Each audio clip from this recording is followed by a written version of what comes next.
안녕하십니까. 독사하는 마라토너 박종필입니다. 이곳 한강 자전거길 풍납포성 나들목 근처에서 북서쪽 방향 올림픽대교를 촬영하고 있습니다. 현재 시각은 2023년 8월 14일 월요일 밤 9시 22분입니다. 제가 오늘 좀 늦은 시간에 자전거 퇴근길에 나섰는데요. 자, 현재 기온은 29도 정도 됩니다. 그야말로 열대야입니다. 오늘 낮 최고 기온 서울 지역이 33도였는데요. 밤 9시 반 정도 된 현 시점에도 29도로 후텁지근합니다. 한강에 보통 바람이 부는데 오늘은 바람도 불지 않아서 후텁지근한 밤 날씨입니다. 제가 자전거를 타고 서쪽 방향으로 이동하면서 계속 촬영하도록 하겠습니다. 자, 이곳은 잠실 한강공원 풍납포성 나들목 근처입니다. 힘차게 출발하겠습니다. 출발!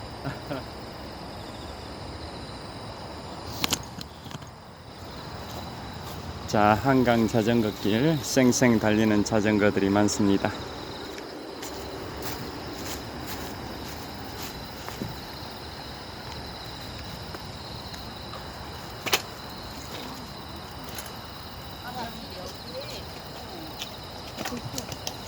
자, 오늘 제가 자전거 퇴근길에는 내일이 광복절인데요.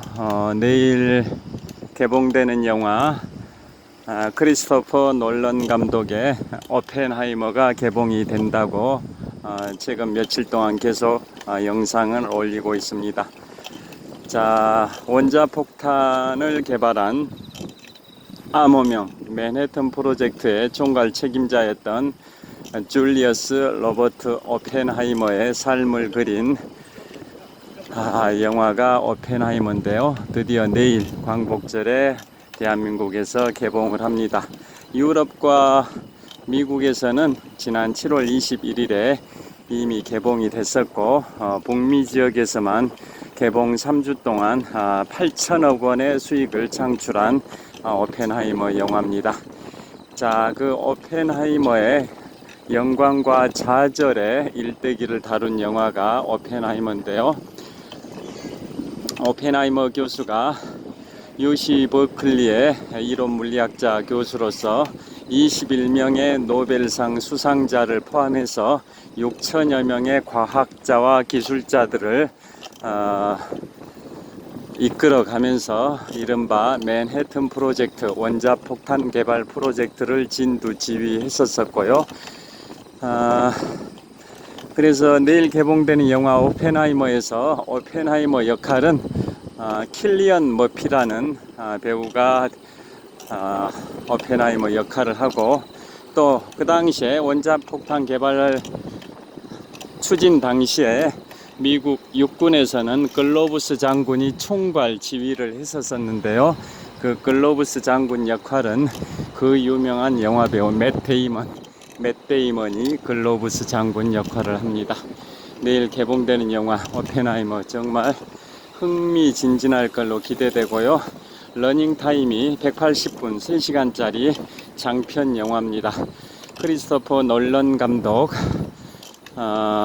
이번에 12번째 장편 영화로 오펜하이머를 만들었습니다. 국내에 크리스토퍼 놀런 감독의 다양한 작품들이 개봉이 됐었습니다.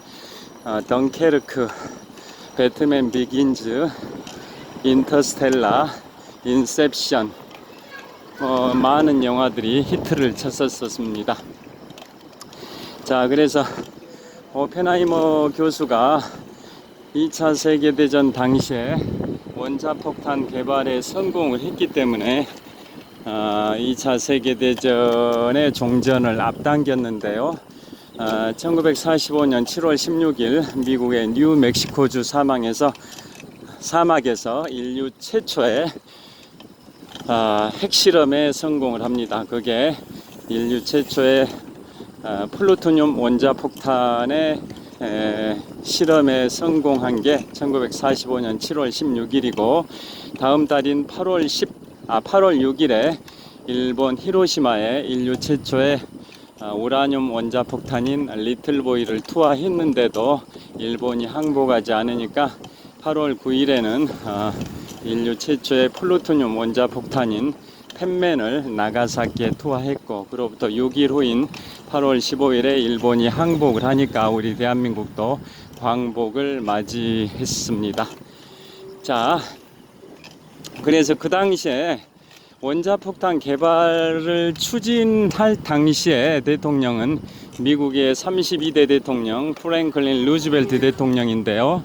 2차 세계대전이 1939년 9월 1일 독일이 폴란드를 침공하면서 2차 세계대전이 발발이 됐고, 그보다 1개월 앞선 1939년 8월 2일에 세계적인 물리학자 아인슈타인이 미국의 32대 대통령 프랭클린 루즈벨트 대통령에게 한 번장의 편지를 보냅니다. 현재 독일의 아돌프 히틀러가 원자폭탄을 개발하고 있을 가능성이 많다. 히틀러가 원자폭탄 개발에 성공하면 그걸 분명히 사용할 것이고, 그러면 인류는 종말이다. 즉 아마겟돈, 인류의 파멸이 초래될 것이다. 그래서 우리 미국이 먼저 원자폭탄을 개발해야 된다라고 아인슈타인이 루즈벨트 대통령에게 편지를 보내서 시작된 프로젝트가 원자폭탄 개발 프로젝트, 암호명 맨해튼 프로젝트고요. 그 총괄 책임자가 바로 그 당시에 UC 버클리의 이론 물리학자 오펜하이머 교수입니다. 오펜하이머 교수는 하버드 대학과 영국의 캠브리지 대학, 독일의 괴팅겐 대학에서 공부를 한 천재 과학자인데요. 자, 그분이 원자폭탄 개발에 성공했기 때문에 그걸 실전에서 사용해서 8월 6일 히로시마, 8월 9일 나가사키에 원자탄을 투하했기 때문에 일본이 항복을 해서 2차 세계대전의 종전을 앞당겼다고 볼 수가 있는데요. 자, 그래서 오펜하이머 교수는 원자폭탄의 아버지로 평가를 받았고, 2차 세계대전의 종전 시점을 당겼기 때문에 결국 전쟁이 중단됐으니까, 종전이 됐으니까 아까운 미국의 청년들의 목숨 수십만 명을 구할 수 있었다 라고 보는 거고, 그래서 미국에 있어서는 원자폭탄을 개발한 오펜하이머 교수는 최고의 영웅인데요. 그런데 그분이 1950년에는 그 메카시 광풍, 제가 요즘 계속 말씀드린 마녀 사냥식 공산주의자 색출 그러한 광풍, 그게 바로 메카시 광풍인데요. 그 메카시 광풍에 오펜하이머 교수가 희생이 됩니다. 좀이라도 공산주의와 관련이 되면 다들 그 누명을 뒤집어 쓰고 공산주의자로 낙인이 찍혀서 사회에서 매장이 돼버리는 메카시 광풍이 1950년 2월에 발생이 됐다라고 아침 영상에서 말씀드렸는데요. 그래서 메카시 광풍, 과거에 오펜하이머 교수가 좌파 지식인들과 교류한 경력이 있다라는 이유로 그 당시에 미국의 50개 주 중에 하나인 위스콘신주의 초선 연방 상원 의원인 조지프 메카시가 1950년 2월 미국 의회에서 블랙리스트를 펼치면서 이런 말을 했습니다. 미국 공직사회에는 빨갱이들이 득실거린다.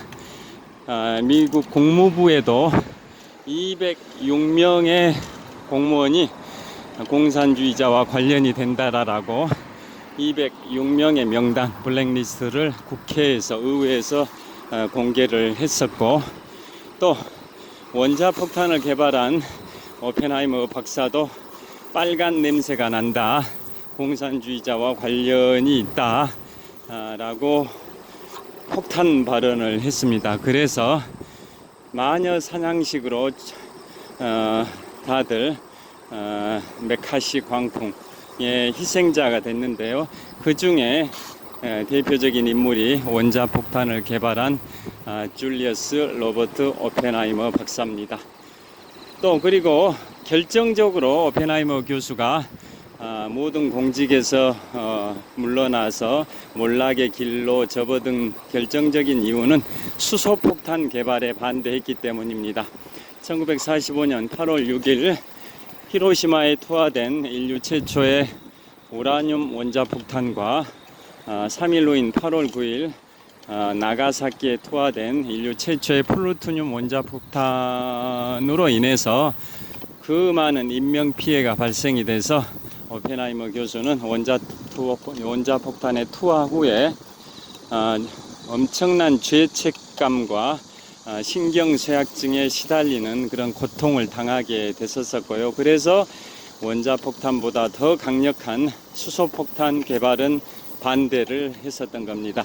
미국 입장에서는 미국이 1945년에 원자폭탄 개발에 성공해서 실전에서 사용했고 2차 세계대전의 종전 시기를 당긴 성과를 거두긴 했지만 그로부터 4년 후인 1949년에 소련이 원자폭탄을 개발하는 데 성공해버리다 보니까 이제 미국과 소련, 미소가 대등한 관계로 돼버려서 그러면 우리 미국은 원자폭탄보다 훨씬 강력한 수소폭탄을 개발해야 된다는 여론이 있었는데 그에 대하여 원자폭탄을 개발했던 오펜하이머 교수는 그건 안 된다. 원자폭탄도 이렇게 엄청난 인명피해, 살상효과, 파괴력이 큰데 그보다 훨씬 강력한 수소폭탄 개발은 해서는 안 된다라고 반대했던 그것 때문에 그게 결정적으로 작용이 돼서 모든 공직에서 쫓겨나고 몰락의 길로 접어든 겁니다. 그게 바로 1950년 오펜하이머의 수소폭탄 개발 반대와 마녀 사냥식 공산주의자 색출의 그런 메카시 광풍에 피해를 당해가지고 오펜하이머 교수가 그 영광스러웠던 자리에서 물러나서 이제 쇠락의 길, 몰락의 길로 걷게 되는데요. 그러고 1967년에 63세의 나이로 후두암으로 쓸쓸하게 사망하게 되고 사후에도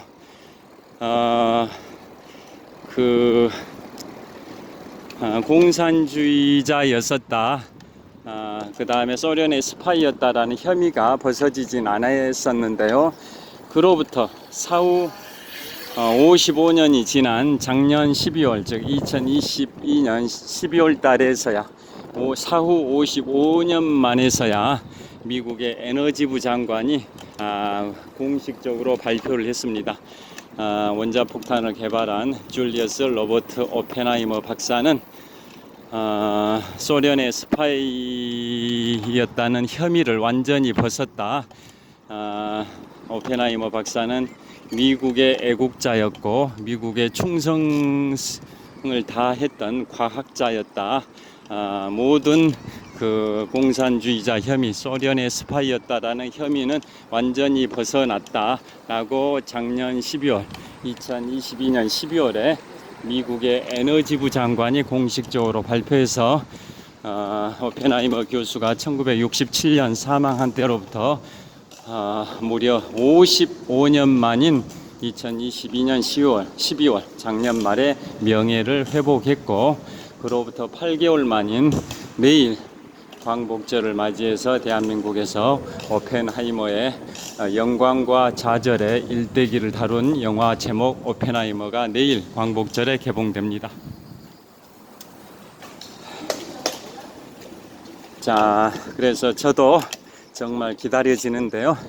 제가 지금부터 5개월 전인 2023년 3월 6일에 인문학 서적 네 번째 출간작으로 제2차 세계대전 제목은 월드워2를 출간을 했습니다. 거기에는 전쟁 영화의 단골 소재인 2차 세계대전의 20개 주요 전투들의 비하인드 스토리 위주로 다루고 있는데요. 종반부에 원자폭탄 개발 과정과 그게 일본 히로시마 나가사키에 투하돼서 2차 세계대전이 종전이 되는 그런 과정을 잘 묘사를 하고 있습니다. 자, 이거 잠실나들모 빠져나와서 잠실벌 방향, 남쪽 방향을 촬영하고 있습니다. 제가 잠실 석촌호수 가서 마무리하도록 하겠습니다.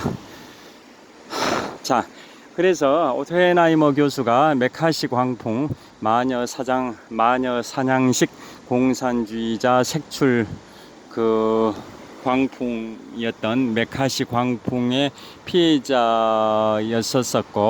또 결정적으로 수소폭탄 개발에 반대하는 바람에 모든 공직에서 물러나서 몰락의 길로 들어서게 되는데요. 그 오펜하이머 교수가 수소폭탄 개발을 반대했던 시기가 1950년이고, 그로부터 2년 후에 오펜하이머의 그 몰락 후죠. 1952년에 미국이 수소폭탄 개발에 성공을 했고, 이듬해인 1953년에는 소련도 수소폭탄 개발에 성공을 하게 됩니다. 그래서 미소 간의 냉전시대의 핵무기 경쟁이 가속화되게 됩니다.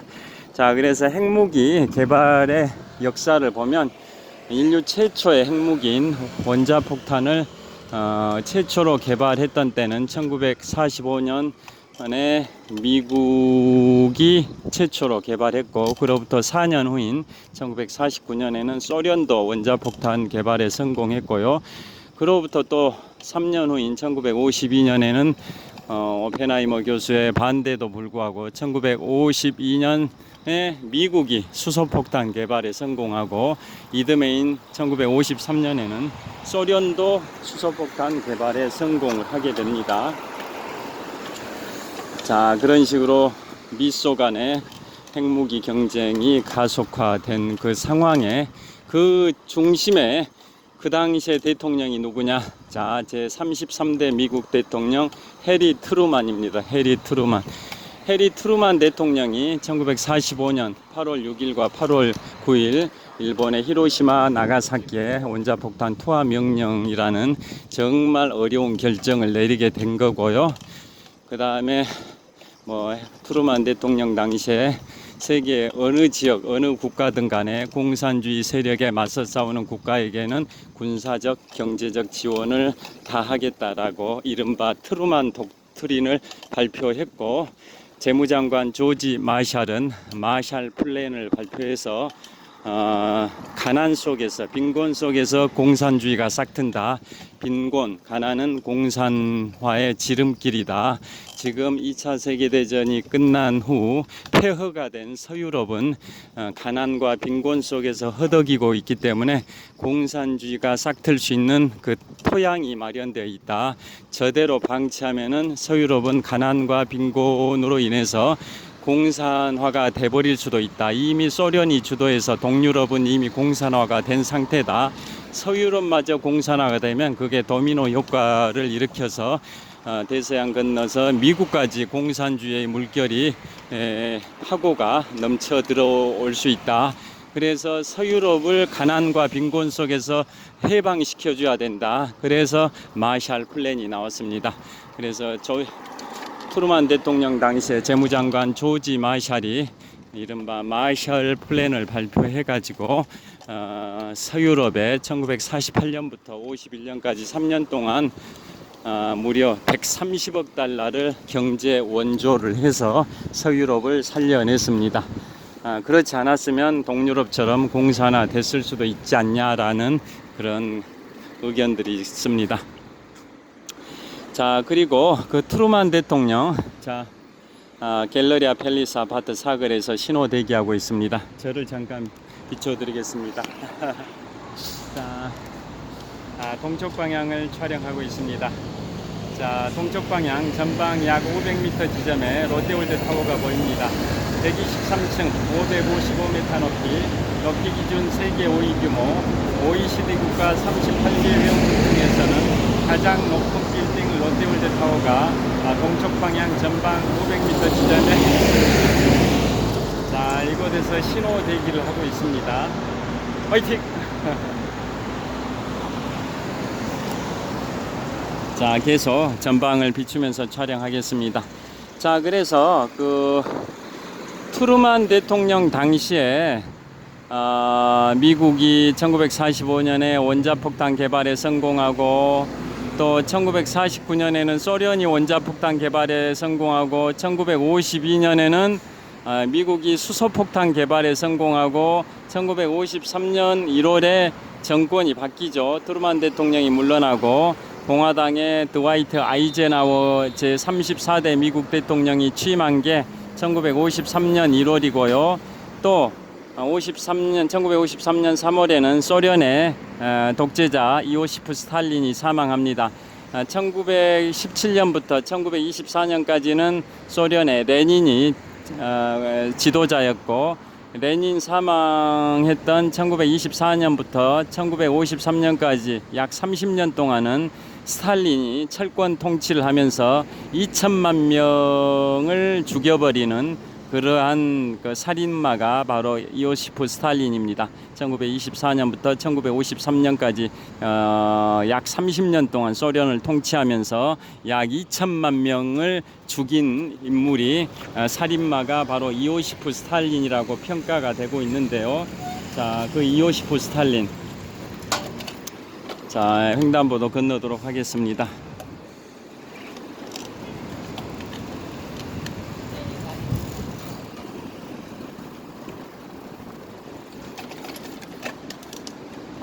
자, 그 이오시프 스탈린이 1953년 3월에 사망합니다. 그러니까 1953년 1월에는 미국의 대통령이 바뀌죠. 33대 해리 트루만에서 34대 드와이트 아이젠하워로 바뀐 시점이 1953년 1월이고요. 두 달 후인 1953년 3월에는 스탈린이 사망하고 말렌코프가 후임자가 되고요.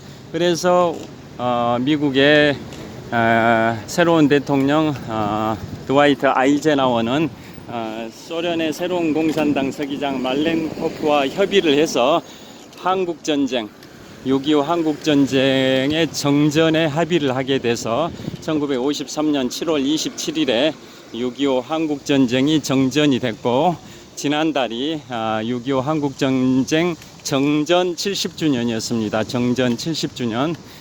자, 그 격동의 시기에 원자폭탄, 수소폭탄이 개발되는 그 격동의 시기에 해리 트루만 대통령이 있었습니다. 그러니까 해리 트루만 대통령은 정말 어려운 결단을 내렸습니다. 해리 트루만 대통령이 또 명언을 했습니다.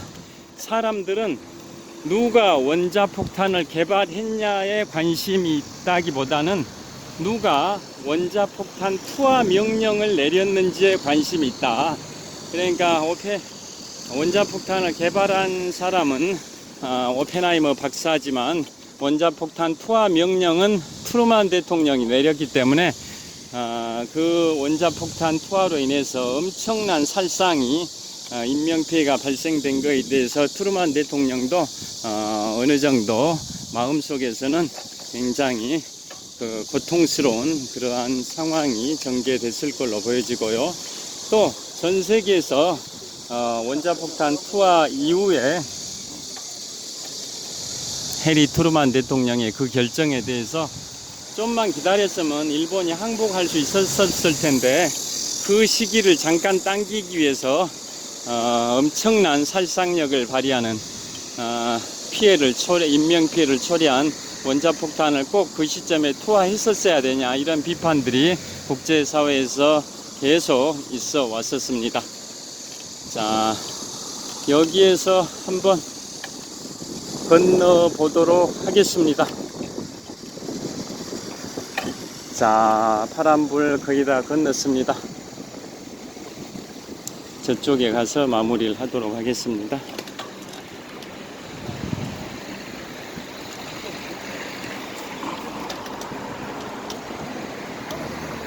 자, 이거 제가 잠실 석촌호수 동호와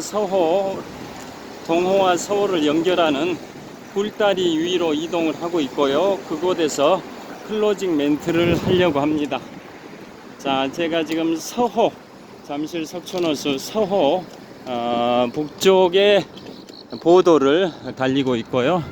자, 지금 북쪽 방향, 이곳이 롯데월드 실내 놀이시설인 롯데월드 어드벤처 방향이고요. 반대로 이번에 남쪽 방향이 롯데월드 야외 놀이시설인 롯데월드 매직 아일랜드가 있는 석촌호수 서호입니다. 서호. 그 다음에 여기에 샤롯대 극장이 있습니다. 샤롯대 극장. 오페라의 유령이 이곳에서 상영 중입니다. 자, 보여드리겠습니다.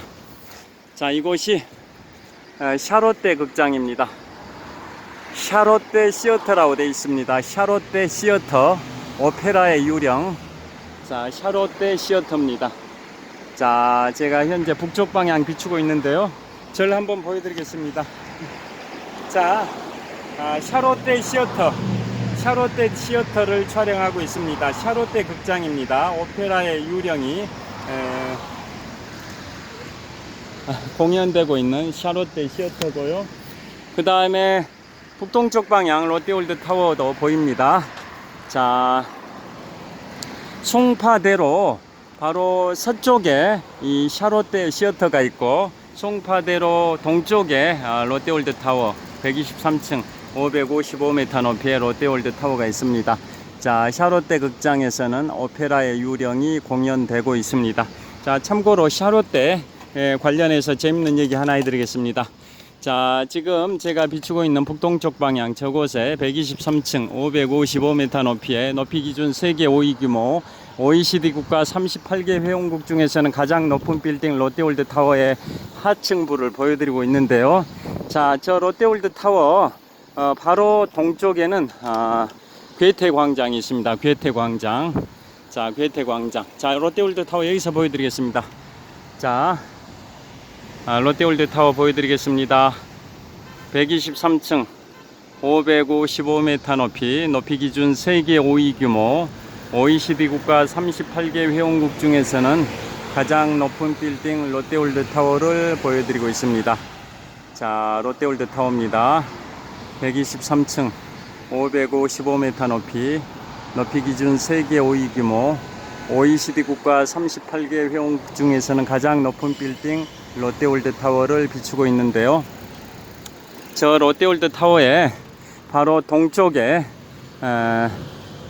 괴테광장이 있습니다. 왜 괴테광장이 있을까요? 영국에 세익스피어가 있다면 독일에는 괴테가 있고, 중국에 소동파가 있다면 조선에는 열하일기를 저술한 박지원이 있다, 이런 말이 있습니다. 자, 독일의 대문호 괴테의 동상이 왜 롯데월드 타워 바로 동쪽에 있을까요? 그 이유는 롯데그룹의 창업 회장이신 신격호 회장께서 한 3년 전에 99세 연세로 돌아가셨는데요. 신격호 롯데그룹 창업 회장께서 젊은 시절에 독일의 대문호 괴테의 젊은 베르테르의 슬픔을 너무나도 감명 깊게 읽으셨습니다. 독일의 대문호 괴테의 젊은 베르테르의 슬픔을 너무나도 감명 깊게 읽으셔가지고 그 젊은 베르테르의 슬픔이라는 소설에 등장하는 여주인공 이름 샤롯대에서 롯데그룹 기업명을 정해왔습니다. 그래서 그 샤롯대 이름을 따서 롯데그룹의 기업 이름, 그룹 이름이 롯데그룹입니다. 그리고 아까 보여드린 샤롯대 극장도 바로 거기에서 온 겁니다. 괴테의 소설 젊은 베르테르의 슬픔에 등장하는 여주인공 샤롯대에서 샤롯대 극장 이름이 왔고요. 자, 헬멧을 벗겠습니다. 자전거를 타고 이동했는데요. 헬멧도 벗고, 자, 가방도 잠깐 벗고 이곳에서 클로징 멘트를 하겠습니다. 자, 보시면, 자, 제가 현재 잠실 서촌호수 동호와 서호 사이 굴다리 위에서 북서쪽 방향을 촬영하고 있는데요. 전방 약 300m 지점에 백열등 같은 노란색 조명이 건물 외벽을 비추고 있는 저 건물이 바로 아까 보여드린 샤롯대 극장입니다. 샤롯대 시어터. 저 샤롯대가 젊은 베르테르의 슬픔에 등장하는 여주인공 이름에서 따온 거고, 롯데그룹의 기업명 롯데도 샤롯대에서 따온 겁니다. 자, 그 다음에는 이번에는 잠실 서촌호수 서호를 촬영하고 있는데요. 서호의 한복판에 롯데월드의 야외 놀이시설인 롯데월드 매직 아일랜드가 있고요.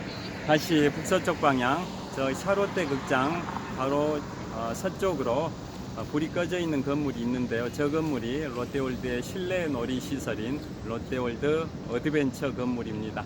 자, 그 다음에 롯데월드 타워를 보여드리겠습니다. 먼저 송파대로입니다. 송파대로 전방 북쪽 방향을 촬영하고 있습니다. 이 도로가 송파대로인데요. 전방 500m 지점에 잠실역, 또 전방 1km 지점에 잠실대교 남단이 있습니다. 송파대로입니다. 송파대로의 북쪽 끝이 전방 500m 지점에 있는 잠실역입니다. 자, 반대로 남쪽 방향입니다. 남쪽으로 약 8km, 남쪽으로 약 8km 정도 내려가면 경기도 성남시와 서울시 송파구의 접경지대에 지하철 8호선 복정역이 있는데요. 그곳이 송파대로의 끝 지점입니다. 자, 북쪽에 있는 잠실역에서 남쪽 끝에 복정역까지 약 8km 정도 송파대로가 뻗어 있는데요. 이 송파대로가 잠실 석촌호수 동호와 제가 지금 비추고 있는 방향이 동호입니다. 동호 방향을 비추고 있습니다. 자, 동호와 반대로 서쪽 방향 서호를 비추고 있습니다. 서호. 동호와 서호를 연결하는 굴다리 위에 제가 서 있는데요. 자, 굴다리 길이를 한번 보시죠. 동호와 서호를 연결하는 굴다리 길이가 약 한 40m 되고요. 현재는 동호 방향을 비추고 있습니다. 이 굴다리 위로 송파대로가 남쪽에서 북쪽으로 쭉 8km 정도 뻗어 있습니다. 자, 다시 북쪽 방향입니다. 자, 북쪽 방향 잠실대교 잠실역 방향입니다. 자, 이번에는 롯데월드 타워를 보여드리겠습니다. 자, 잠실 석촌호수 동호 북쪽변에 있는 롯데월드 타워입니다. 롯데월드 타워는 잠실 석촌호수 동호 북쪽변에 있습니다. 123층 555m 높이 기준 세계 5위 규모 OECD 국가 38개 회원국 중에서는 가장 높은 빌딩 롯데월드 타워를 비추고 있고요. 송파대로에는 힘차게 입주하는 차량들이 많습니다. 롯데월드 타워의 테두리에 밝은 조명이 켜져 있어서 롯데월드 타워의 외관을 보실 수가 있을 겁니다. 자, 롯데월드 타워는 건축물의 무게가 75만 톤 정도 됩니다. 서울시 전체 인구를 1000만 명으로 봤을 때 개인당 체중 75kg에 1000만 명을 거부하면 75만 톤 정도 됩니다. 그래서 롯데월드 타워의 건축물의 무게는 서울시 전체 인구 1000만 명의 체중을 합산한 무게와 비슷한 75만 톤 정도 되고요. 롯데월드 타워의 밑바닥층의 넓이는 축구장 크기의 넓이고 롯데월드 타워의 꼭대기층의 넓이는 농구장 크기의 넓이입니다. 그리고 롯데월드 타워의 외형은 무슨 모양일 것 같습니까? 한국적 미를 살리기 위해서 지필묵 중에 붓글씨 할 때 필입니다. 필. 붓글씨 쓰는 붓 모양을 형상화한 게 롯데월드 타워의 외형이고요. 롯데월드 타워는 건축 공사비가 토지값을 제외하고 순수한 건축 공사비가 4조 원이 투입이 됐습니다. 미국의 역대 대통령 45명 중에 가장 부자가 누굴까요? 제45대 미국 대통령 도널드 트럼프가 미국의 역대 대통령 중에 가장 부자인데요. 작년 말 기준 재산 추산액이 4조 2천억 정도 된다고 합니다. 롯데월드 타워 건축 공사비 4조 원하고 비슷합니다. 롯데월드 타워는 2016년에 완공이 됐고요. 2017년 4월에 롯데그룹 창립 50주년 때 오픈을 해서 지금 오픈한 지는 이제 6년 4개월 정도 됐습니다. 자, 롯데그룹이 현재 올해 발표된 공정거래위원회에서 발표한 재계 서열은 현재 6위입니다. 그동안 10수년 동안 재계 서열 5위였는데요. 올해는 6위로 한 단계 내려갔습니다. 포스코 그룹하고 자리바꿈을 했습니다. 그래서 올해 공정거래위원회가 발표한 재계 서열을 1위부터 10위를 잠깐 말씀드리면 1위가 삼성그룹, 2위가 SK그룹, 3위가 현대차그룹, 4위가 LG그룹, 5위가 포스코그룹, 6위가 롯데그룹, 7위가 한화그룹, 8위가 GS그룹, 9위가 HD현대, 옛날 명칭으로는 현대중공업그룹, 10위가 농협입니다. 농협, 11위가 신세계. 이런 식으로 재계서열 1위부터 11위인데요. 참고로 1위 삼성그룹은 63개 계열사 자산 총계를 합하면 486조 원입니다. 재계서열 1위 삼성그룹은 63개 계열사 자산을 다 합하면 486조 원입니다. 또 참고로 전자상거래 탑클래스에 해당이 되는 네이버 쇼핑과 경쟁을 하는 쿠팡 주식회사 쿠팡이 재계서열 45위입니다. 쿠팡 주식회사는 재계서열 45위인데요. 계열사가 11개 계열사에 계열사 자산 총계가 11조 원입니다. 자, 재계서열 6위 롯데그룹에서 건설한 높이 기준 세계 5위 규모 OECD 국가 38개 회원국 중에서는 가장 높은 빌딩 롯데월드타워를 비추고 있습니다. 화이팅!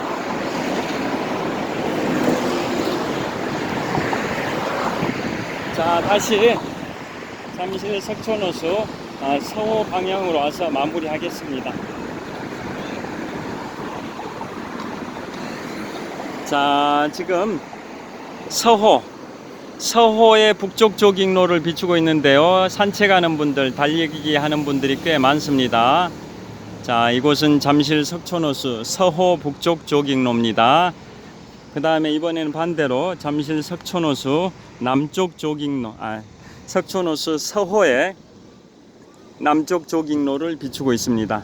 이곳은 잠실 석촌호수 서호의 남쪽 조깅로에도 달리기 하는 분, 산책하는 분들이 많습니다.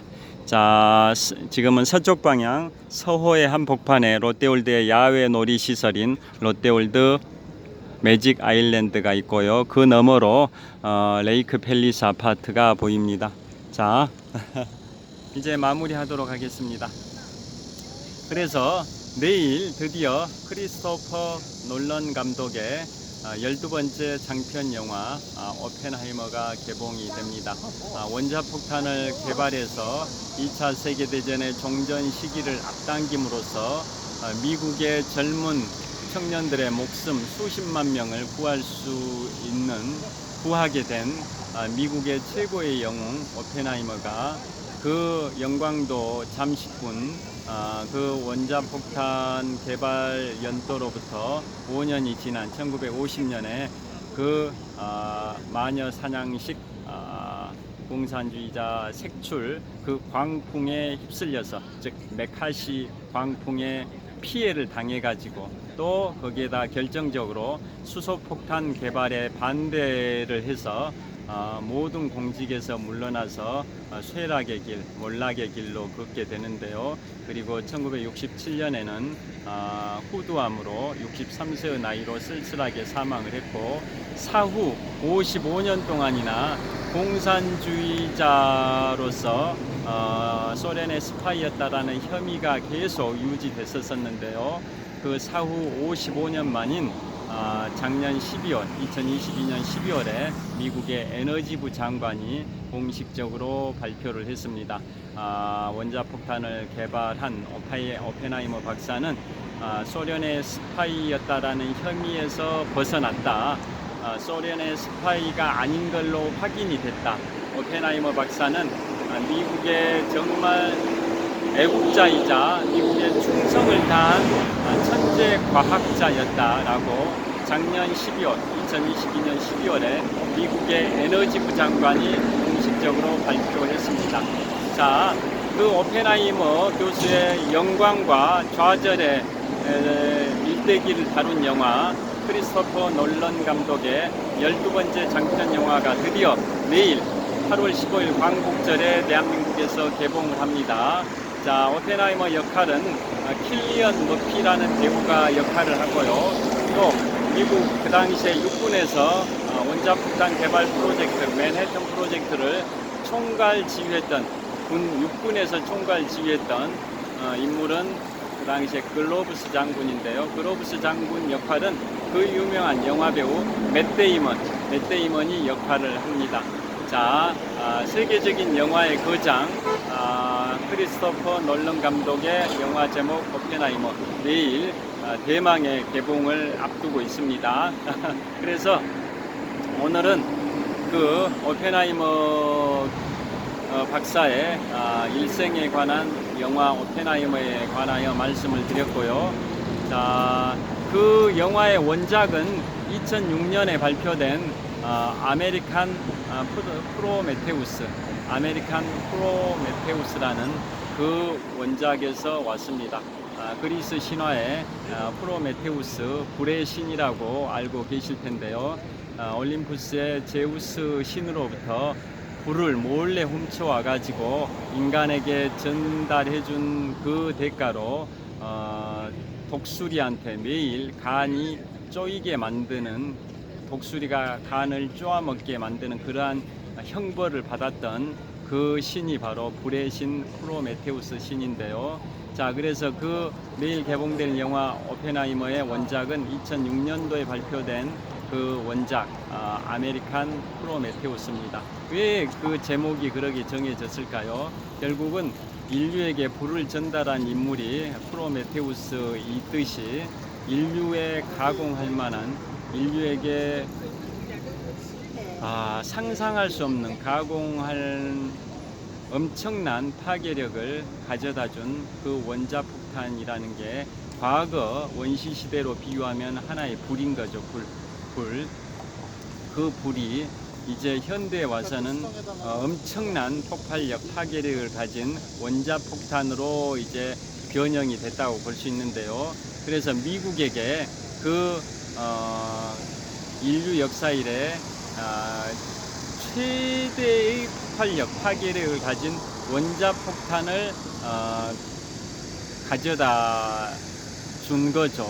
그래서 인류가 그걸 제대로 제어하지 못하면 인류의 종말, 아마겟돈이 발생이 돼버릴 수도 있는 그러한 무기가 원자폭탄. 지금은 수소폭탄을 넘어서 더 강력한 폭탄이 어마어마하게 양적으로 질적으로 많이 확산이 되고 있지 않습니까? 그래서 그걸 제대로 통제하지 못하면 그야말로 인류는 파멸에 이르게 될 텐데요. 인류한테 파멸을 가져다 줄 수도 있는 그런 원자폭탄을 개발한 게 과거 원시 시대에 프로메테우스가 인류에게 최초로 불을 전달해 줘 가지고 엄청난 그 혁명을 일으킨 거하고 생활의 혁명, 문명의 혁명을 일으키는 것에 비유할 수 있어서 원작의 제목, 2006년에 발표된 원작의 제목이 아메리칸 프로메테우스라는 생각이 듭니다. 자, 그리고 마지막으로 말씀드리면 1945년 미국이 원자폭탄을 개발할 때, 1952년 미국이 수소폭탄을 개발할 때 대통령이 미국의 해리 트루만 대통령, 제33대 미국 대통령 해리 트루만 대통령인데요. 영국의 61대와 63대 총리를 지냈던 윈스턴 처칠이 나중에 해리 트루만